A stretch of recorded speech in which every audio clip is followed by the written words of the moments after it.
Approaching our last session for today, marking the conclusion of the insightful event, we would like to introduce Sri Rajesh Kumar Pathak Sir, Secretary of the Technology Development Board, Government of India.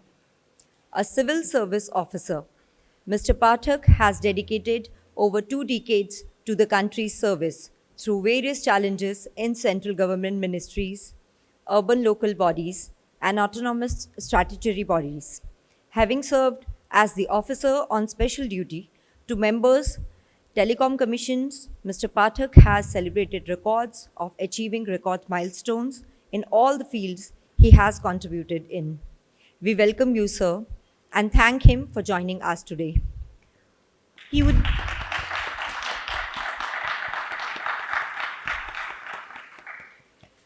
he would be in conversation with our own deans here, Dr. Rajat Katuria and Dr. Sanjeev Kolande. Over to you, sir. Thank you, Aparna. Thank you, Shiba. Thank you, Anuva, for inviting me for this event, and Sanjeev. And a warm welcome to Mr. Pathak to this, what I think is the valedictory session of this extremely sort of insightful and exciting 2-day conference on ideas exchange. So in the valedictory session, we'll try and make it as informal as possible, right? So that we can question, ask, whatever you have, questions you have, you may please ask. But the way we thought, Sanjeev and I thought we'll organize this session is I'll give you a short introduction, ask Mr. Pathak a question, then Sanjeev will ask him a question, and then we'll throw it open, and Mr. Pathak will make some introductory comments, remarks for whatever, 7 to 10 minutes, and then we'll open it up. But just a sort of very quick introduction, not wanting to take time from between you and Mr. Pathak. Let me tell you that him coming here was, I'd actually called up another Mr. R.K. Pathak, and he then pointed me to the genuine Mr. R.K. Pathak. And they are both friends, which is how I got. But we always wanted to invite this Mr. Pathak because he is secretary of the Technology Board, Development Board, which is relevant for what we are discussing today. Incubators, commercialization, ideas, innovation. And just a sort of preliminary remark that I think ever since I've been in SNU, which is about 6 months, as an economist, one used to learn all the time that the way to growth, the way to break that cycle of stasis in GDP growth is to have innovation and technology progress. And this is sort of from time immemorial, people have been talking about it. But India has never been able to break through into sort of high innovation. We've been branded as a sort of nation of imitators rather than innovators. But I think that is changing because the ecosystem from that time and today is vastly different. You know, as students, you have so many opportunities. Some of you are from SNU. You have so many opportunities compared to what we had when we were going. We could write the IAS or go into IIT or do the medical exam. Today, you can do film, you can do editing, and SNU does all of this. I'm so happy. We have 4 schools, and they are interdisciplinary. And we have visitors like Mr. Pathak, and you've had Richard yesterday, who can give us so many ideas that students can, in an interdisciplinary manner, begin to exploit and leverage those ideas to help our country go to create jobs. So I think the paradigm today compared to the paradigm of the past is vastly different. And I think we are now going to become more and more move towards more and more of basic research, innovative research, and move away from that tag of jugaad and imitators. Jugaad, of course, is a term that has been sort of used disparagingly, and I don't think it is all disparaged. It is not all negative. There are some positive aspects of jugaad as well, but one has to keep an open mind on that. But I think at a macro level, we are moving towards doing much more innovative research, and some of the research, as we economists call reverse innovation, which is innovation happening in developing countries and then going to developed countries. And mobile banking is a very good example of what is called reverse innovation. So we are at a cusp of an opportunity. I hope we can leverage it. And all students and past students and incubators who are sitting here, you have the privilege of engaging with Mr. Pathak. So, Mr. Pathak, in your opening remarks, could you say something about government engagement with universities, with colleges, how you're supporting innovation, and whatever else you feel students and startups should know. So, and thank you very much for being here.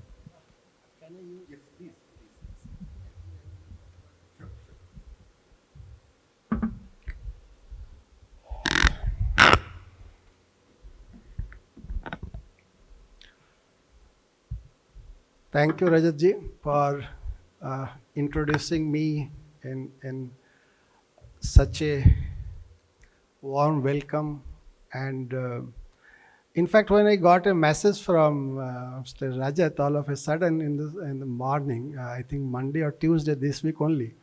So I thought how he has come to know me and my mobile number. Now he has made clear absolutely.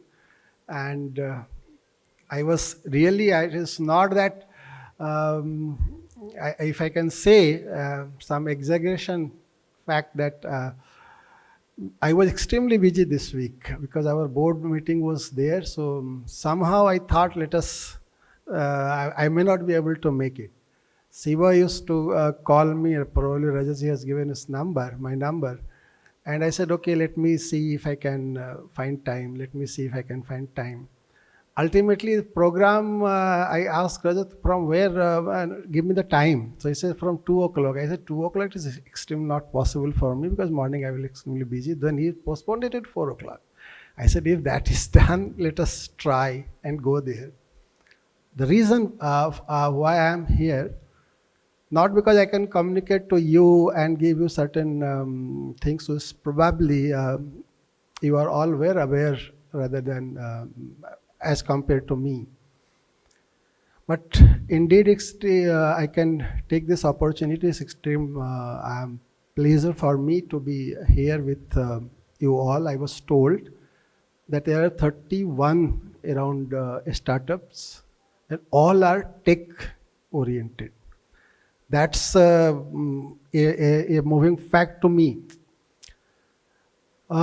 Before I come to that government policies and all towards the startup or innovation, I just want to take few minutes of you to produce certain data or historical fact, probably that will set the tone for how the government thinkings and the government initiative have changed over the years. So I will take back you guys to way back in 1958, when first time some scientific policy was announced. It was not a policy as such, it was just some sort of a statement. And that time the idea was to have focus on basic research. Okay. Department of Science and Technology was created as a separate department by Government of India on 3rd May 1971. Meaning after 25 years of our independence, we have created a separate department. This year happens to be a unique year for all of us, as we all aware that we are celebrating 75th year of our independence. At the same time, we are celebrating the golden jubilee of Department of Science and Technology, as well as silver jubilee of Technology Development Board. This board was created 1996. Now 1958, then the next policy statement came as a technology policy at that time in 1983. It took 25 years for all, as I am saying, all scientific community to know, okay, technology is going to be the key. So 25 years.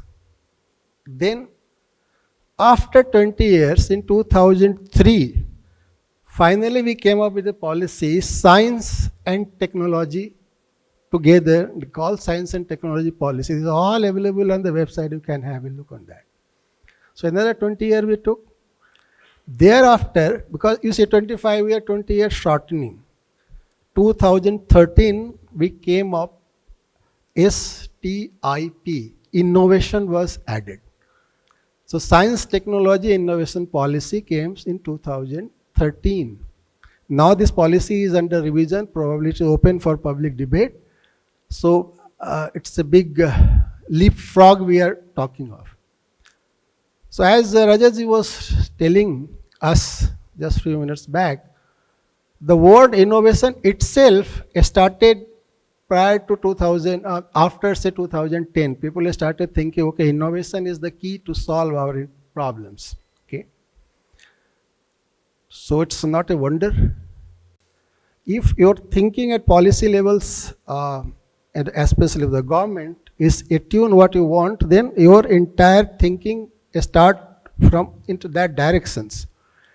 And ultimately, after 2015 or 16, I will again come back, so that I thought I should give a little perspective to understand from the government point of view how this thing has changed. Today, we are talking of, probably you must be aware, at the cost of repetition, I am telling you, today we are the third largest startup ecosystem in the world, after US and China. The statistics in 2021 says that every month, 3 of our startups is getting converted into unicorn. So this year itself, by September, more than 28 or 30 startup has converted into unicorn. This is a fact, you can check it. Last year, we have already surpassed China in this field for converting a startup to unicorn. And this year, we are way ahead of them, only behind US. Today, in 2021, US is far up, barely 470 or 500 unicorn they have. Similarly, China have 277 or to 300. We are just crossing 70. But the pace at which we are converting it is extremely good.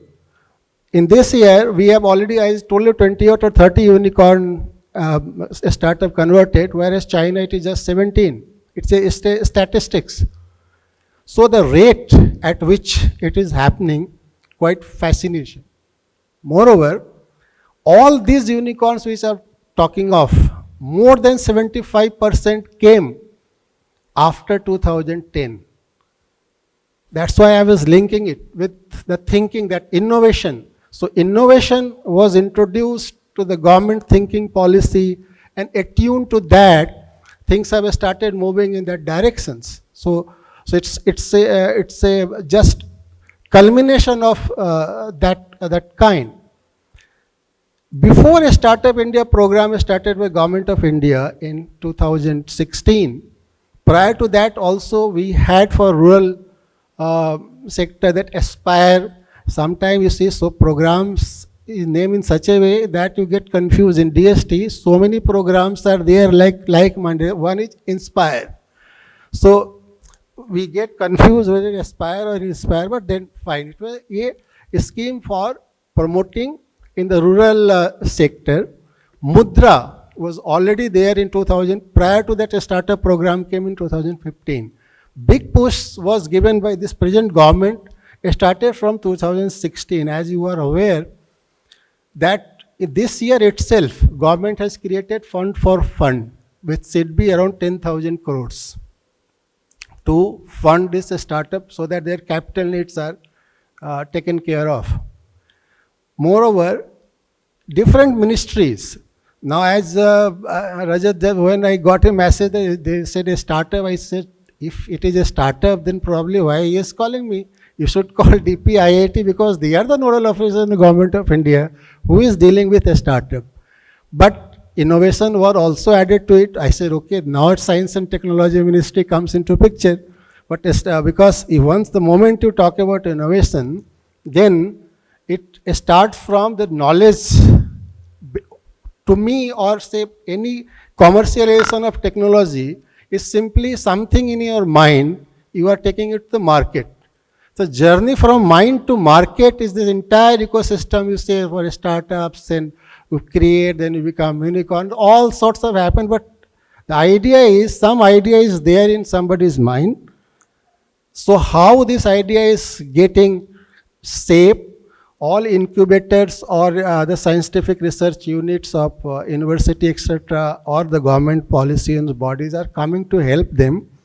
And now we have a robust economic system is that a startup ecosystem is there in our country. I can say to that.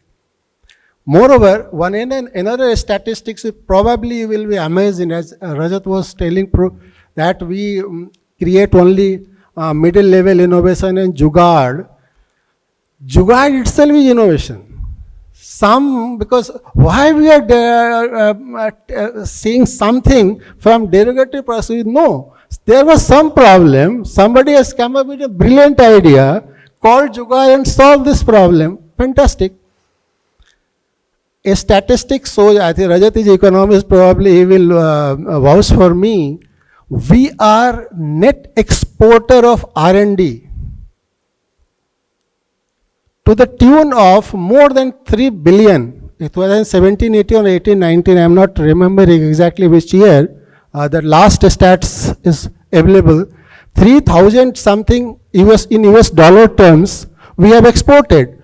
3,500 or so, and import was only 400 something. So net $3 billion export in R&D. So we have that capability. I don't want to take you to so many anecdotes and the kind of innovation we carry forward. Today I just want to say one example and relate it with the TDB, because probably where you will get benefit from me by calling here and speaking to you. I've given one anecdote, one fact. Just yesterday or day before yesterday, we have crossed 100 crore vaccination. Probably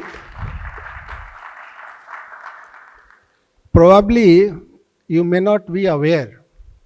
I tell you, I take pride. In fact, I was also not aware of that.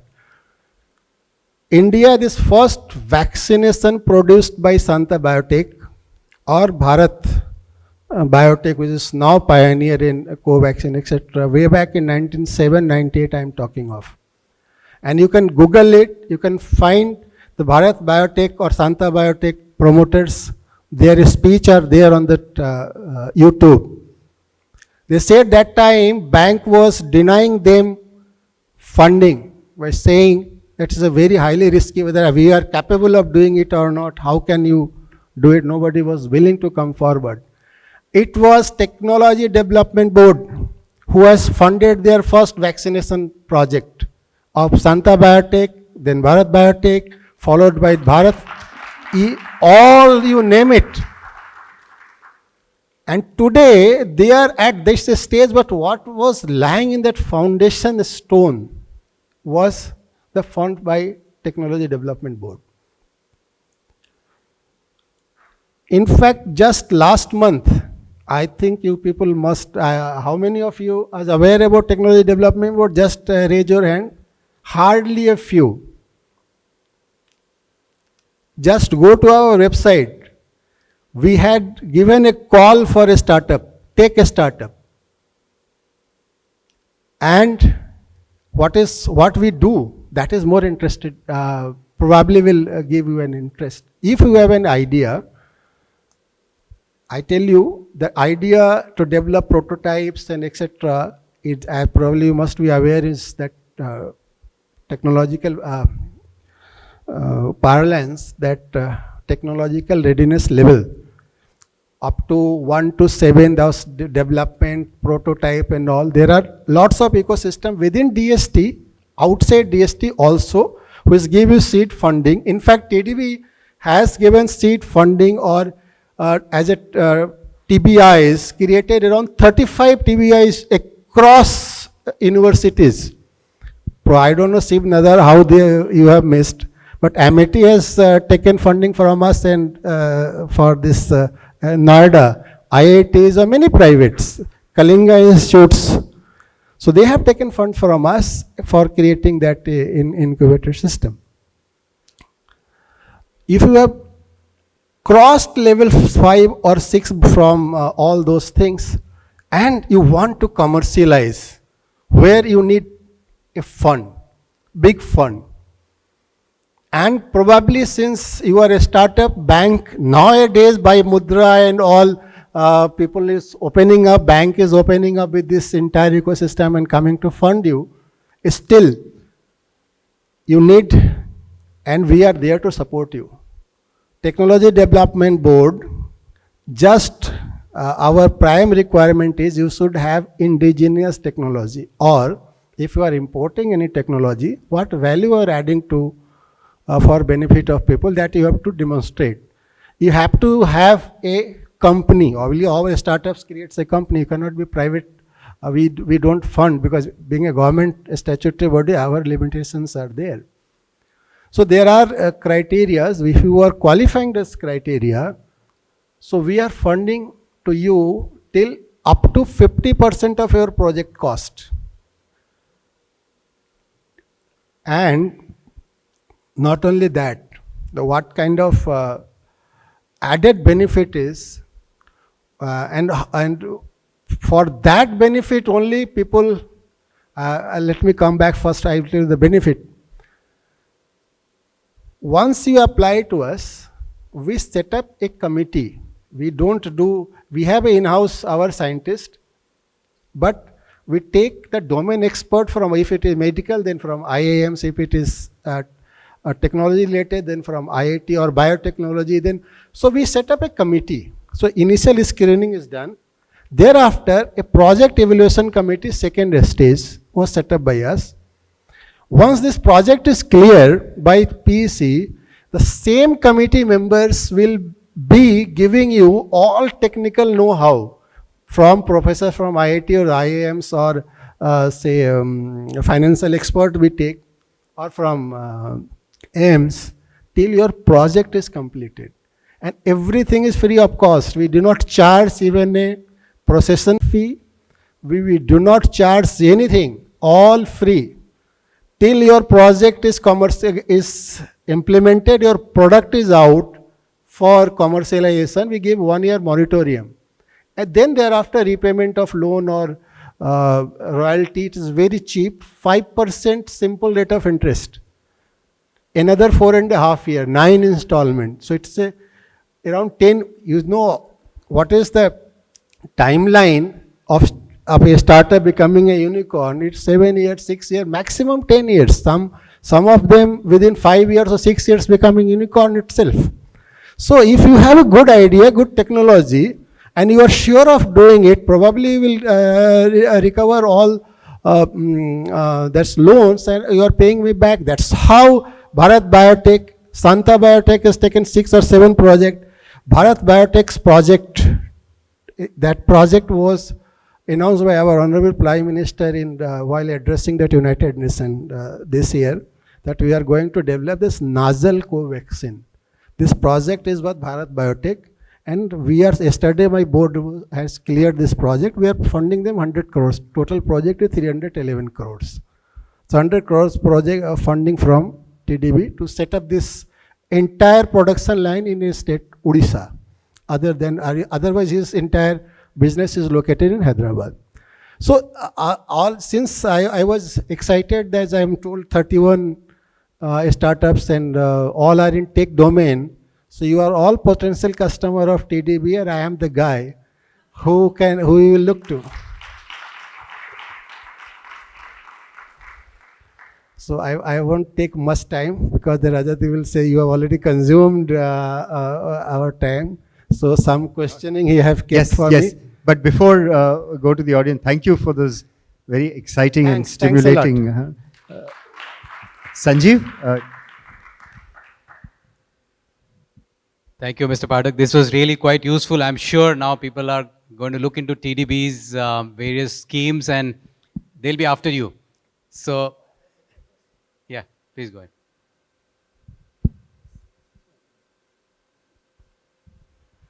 No, no. In fact, before you start, I was just telling, I'm really, what I can say, amazed to see the kind of audience you are here sitting, that too.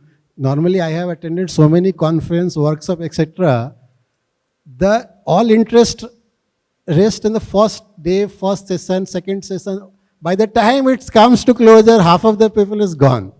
But if I can see the audience sitting in, all chairs are filled in, probably hats off to you and Yusuf Nadar universities, probably that shows the kind of interest you have. So audience, you clap for yourself. Yeah, this is 100% audience till the end of the program, and that actually speaks for the quality of the all the sessions and as well as the speakers. So, the first question that I thought I'll ask on behalf of all the participants here is about TDB's focus itself. You said that TDB is now 25 years young, but I myself see that over the years, starting from the inception until now, there are a lot of changes. So can you summarize what is the major shift in the focus, if you will, for TDB in the last 20 years?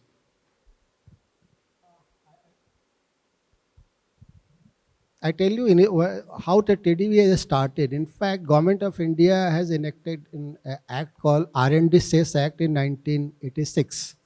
The idea was whatever equipment you are importing or anybody in India is importing, so they are paying cess of around maximum 5%, so that government can use this money, plow back to the S&T science and research, so that we can stand up in our own feet.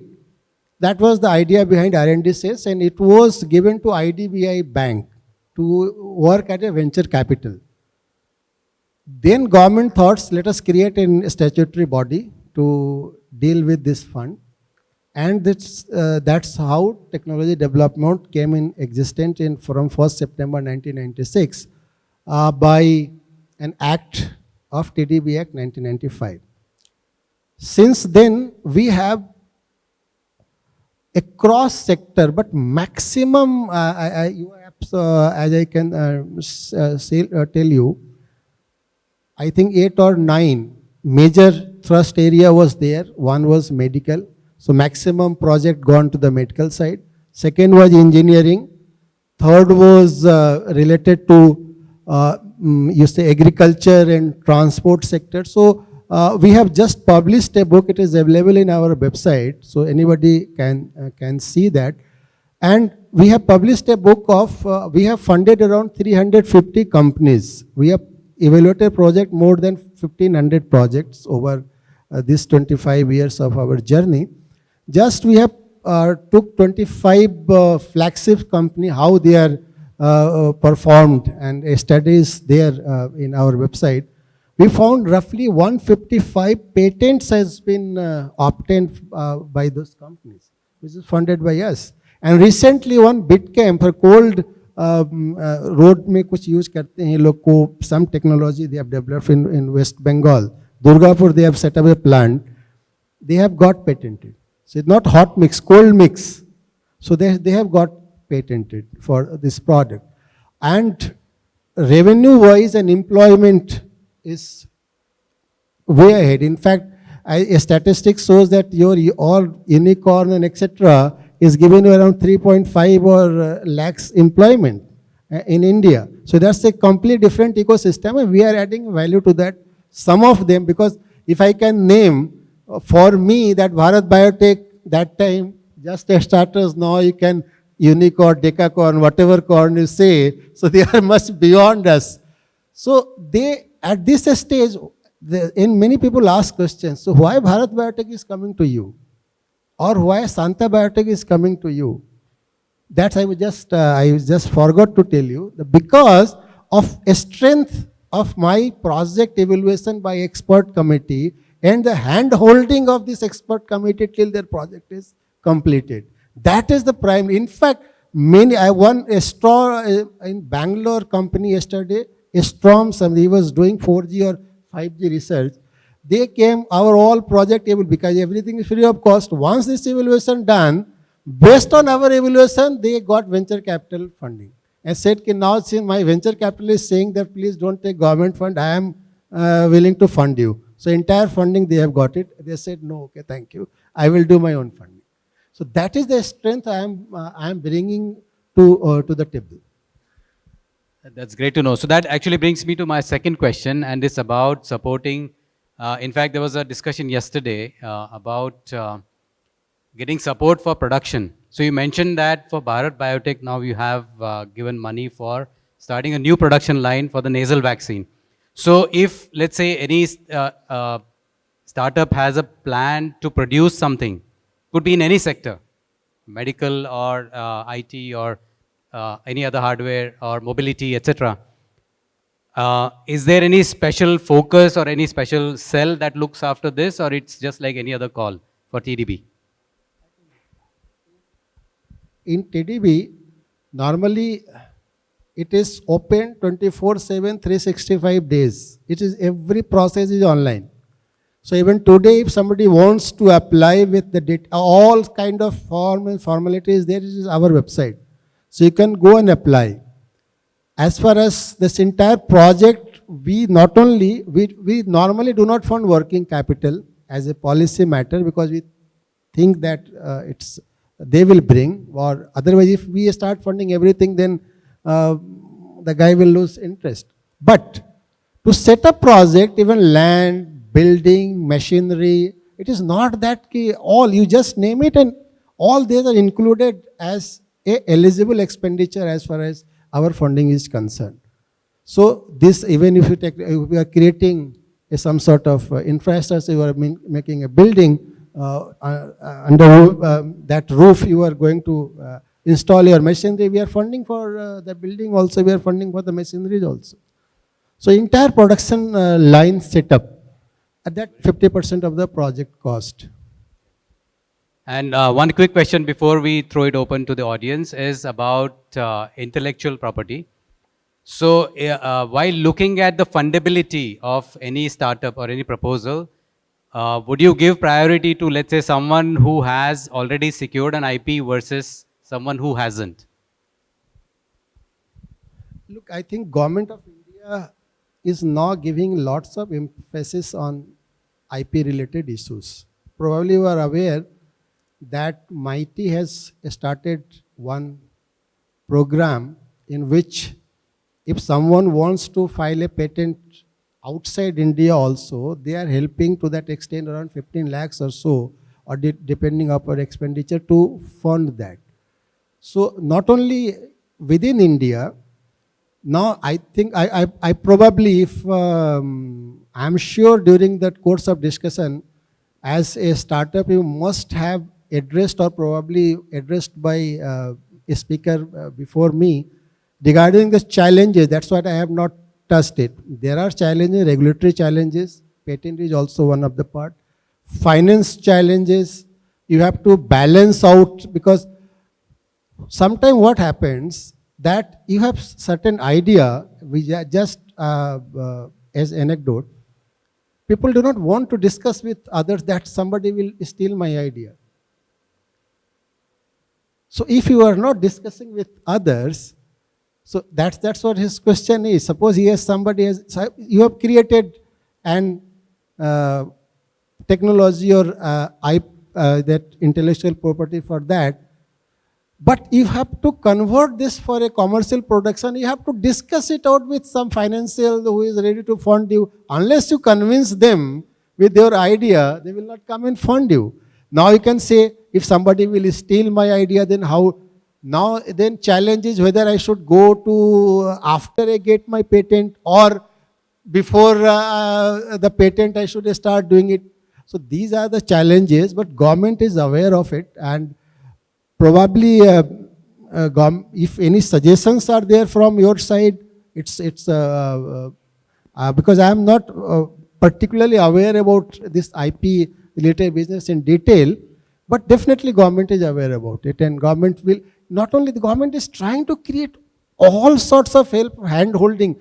Recently that MITI has launched a program called Samridh, if I am not wrong, where they are targeting the 300 startups to become 100, at least 100 unicorn, or all three areas, not only customer support, institutional support, all kind of support envisages in the program. So different ministry, that is of course IT related, other related is there.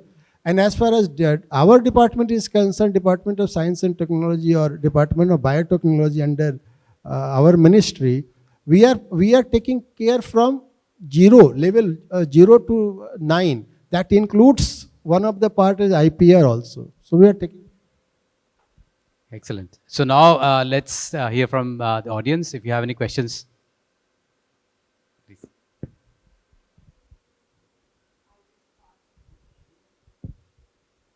So, big fan of Modi sir, definitely, because big fan of Modi sir, because my name is Lakshya. I'm from Birth Venue. We're into blockchain, and we have heard Modi sir speaking about us in international journals also and in international countries, that India is going to be the biggest when it comes to developer, and we are proud of that. But still, sir, there is a big concern when it comes to beat China. The reason is that supply chain, sir. Sir, supply chain. Still, India's supply chain is not up to the mark to stop, to beat China in productions and solve that problems. Because in COVID, we have seen the supply chain crisis on our eyes reflecting. And what do you think that government is doing in that area so that startups can help the government making the supply chain better? Because this is a sector which is not going to impact one industry, it's going to impact every industry at some level. I tell you, if you just said COVID, there is very successful story also during COVID. Just when the COVID started, we were sort of all sorts of masks, and in fact, the mask I was wearing, this one is funded by TDB, and this is a product. And they say there are some biological coating over it, and very, very normal, only 10 lakhs of funding. And we have not taken back. We said, let it a grant, but then you supply at least 1 or 2 lakhs to all my Delhi police fellows, this mask. And they said the biological coating, it will work for 1 year unless you have some contact with water. Fantastic. So there are success stories during that period. But I do agree with you. Recently, a big crisis is coming in the chip sector. So we are all aware of about it. I don't want to divulge. There is something hidden to this. Probably you will find chips manufacturing. Okay. Now I tell you one more anecdote. Why there is a problem. That Taiwan has created a economic infrastructure for these chips. And for us to replicate this entire infra, probably be the 15,000, 20,000 crores of investment. Who will do it? But if I am coming with a product and getting chips manufacturing from there, probably it is cheaper to us. Now we have to see if I am creating that infrastructure, manufacturing ourselves, and using this a product selling outside, whether I am competitive or not. So there are various dimensions to it, but some of the chips which is ready required for a very high level defense or navigation NAVIC system, I don't want to go into detail, that's also funded by us. So probably slowly we will find these changes happening. And one of the bane in our country as probably is to take your argument further as compared to developed country like US. This R&D ecosystem, mainly 60 to 70% in India is funded by government. It's all government institution. Only 20 to 30%, maximum 40% is your private sectors and all. Now even government, earlier there was a taboo that we don't give the private sector. Now government is coming to with the private sector universities and all. As I tell you, we have funded TBIs. But it's still, and you see the compared to US, all R&D maximum is driven by the private sector. That is the reason, because we have different others government to take care. That's the reason our R&D investment is less than even 1%, 0.7 or 0.8 of our GDP. Compare it to the other countries. The China 2.8 something, US 2.8 plus their GDP at 3 times or 5 times us. So the value, even Israel is giving 4.2 or 4.5% of their GDP in the R&D. So there are constraints, so we have to accept. But one thing you must appreciate, just last few years after Modi government, whatever obstacles is coming in between, this government is seriously trying to remove this obstacle. At least this much credibility is there. So chips is one of them. Other supply material also will be slowly. You see, few days back, I think 10-15 days, the huge news item that कोयला का crisis हो गया साहब, electricity नहीं मिलेगा, and after 10 days everything died down. So some crises are self-generated also. So we should not divulge into that. Questions? Hello, sir. We'll collect a few questions, so it will be quicker, I think. We'll collect a few questions, maybe 2 questions, yeah? I'm Yes. Sampath. I'm part of ASC SNU. Since we are already part of a Niti Aayog sponsored ASC program here, to apply for a seed funding at DPD, do you make a separate application, or is it, how does it work? We need to make different arrangements again. Somebody else had a question back there? Yes, please.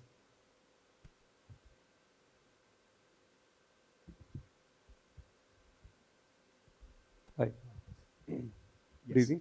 I am Anirudh, and I'm working on a software startup. So, am I audible? Yeah. Yes. So, I'm working on a software startup. So, I was just curious if software-based startups are also getting financial support.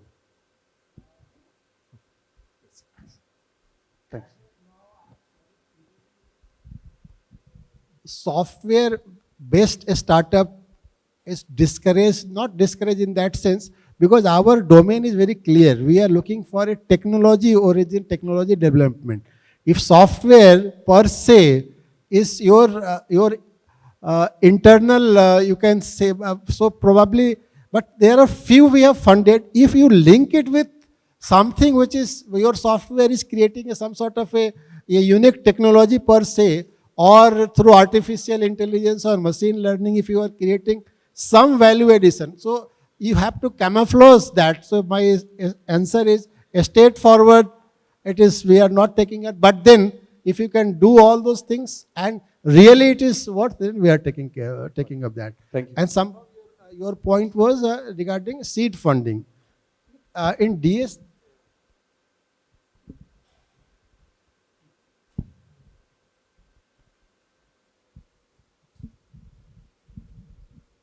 in DST, as I told you, there is a huge ecosystems are there. One is NEB, they go and fund seed funding. There is another statutory board, ACRB.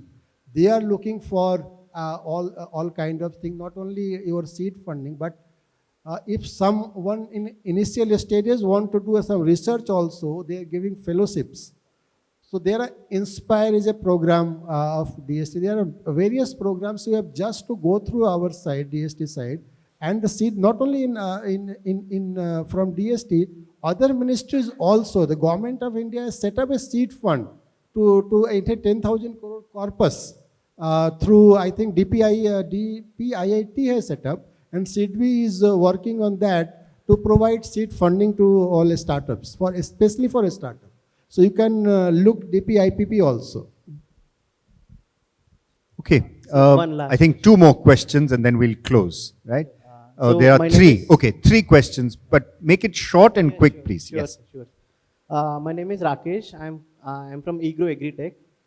We are working on a solution for stubble burning problem. I think everyone is familiar with that problem. So we currently developed one hardware for that that can address that problem.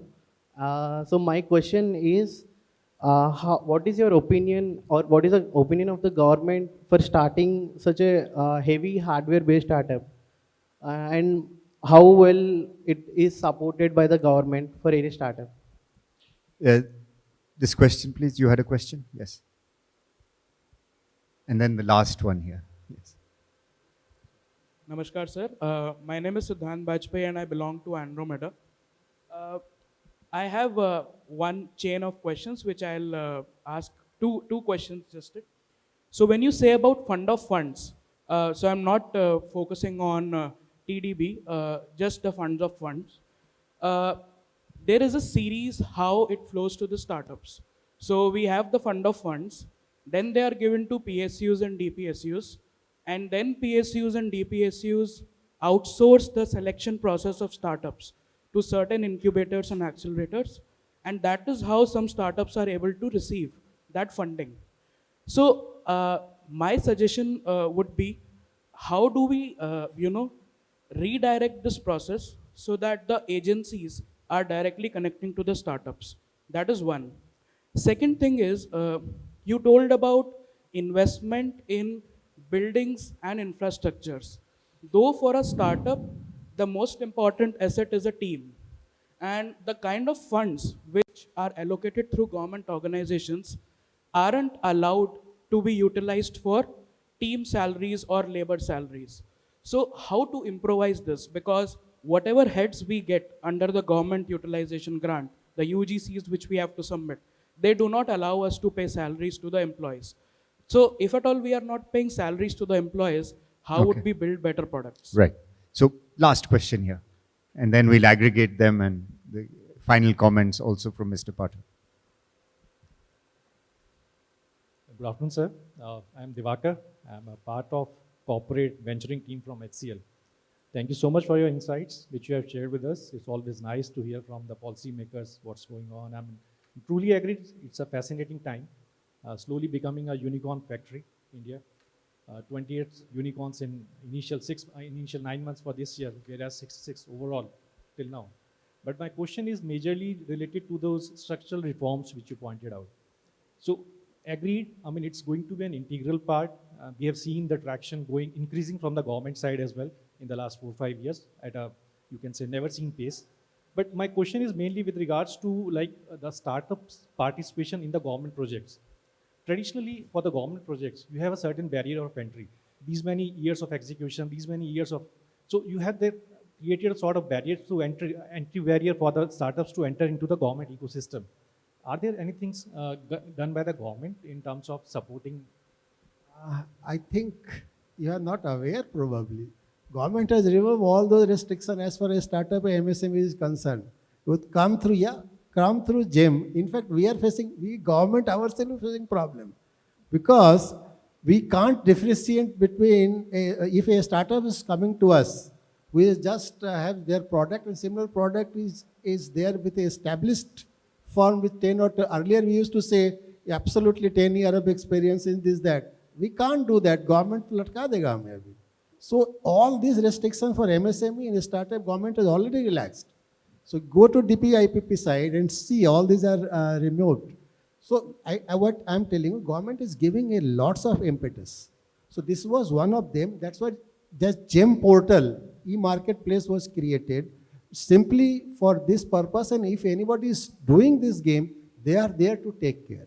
So if any startup is finding any problem by someone for discrimination, absolutely they can approach the concerns authority. And as far as government procurement is concerned, private obviously we can't force them out. But as far as government is concerned, many relaxations. In fact, during COVID, that EMD, etc., earlier we used to say used to take earnest money deposit if you want to participate. That's completely removed. Even performance bank guarantee from 10% they have reduced to 5, I think 2 or 3% now. So that's there. So initially, this all bottleneck or comes up roadblock, government has reduced to a greater extent.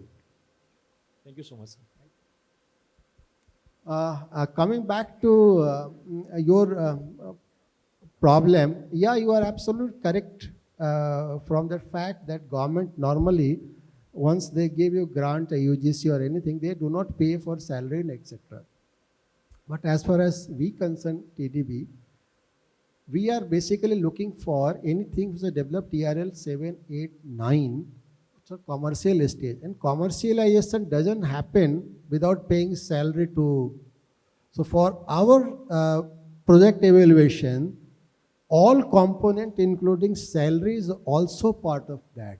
So you have to give your projections that next 5 years or 10 years, how you are going to do that, what is your outcome, how you are going to earn revenue. Then my expert will come and question you. There is financial expert from IIM, from retired bank financials we took on our board. They will question you. In fact, they guide you also that your revenue projection is going here, but probably you can reduce this expenditure. It is not that we mandatory force you to reduce, but they will guide you. And one more unique thing with us, normally we do not deny fund to anybody who comes to us unless we give them audience and make them crystal clear that this is the reason for which we are unable to fund and satisfy them. So this is the unique, it is not that we applied and we reject. So we take care of that salary is also part of it, okay? So I think one more, three was, what was your question?